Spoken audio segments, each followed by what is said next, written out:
Guys, welcome to my channel. So guys, আজকে Saturday, আমি একটু বেরিয়ে পড়লাম ঘোরাঘুরি করতে। আবার দেখতেই পাচ্ছ বৃষ্টি হচ্ছে, ওয়েদারটা খুবই ভালো। তাই অ্যাক্সেস মলে গেলাম, ভাবলাম তাই আজকে শনিবার একটু কেনাকাটা করি। আবার ঘুরতে গিয়ে যদি কিছু খাওয়া না হয় তাহলে কি হয়, ঘোরাটাই ইনকমপ্লিট হয়, তাই না?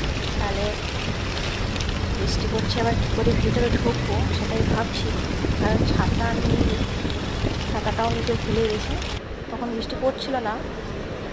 তাই প্রথমে খাবারটা খেয়ে নিলাম হালকা, তারপর শপিং টপিং করলাম।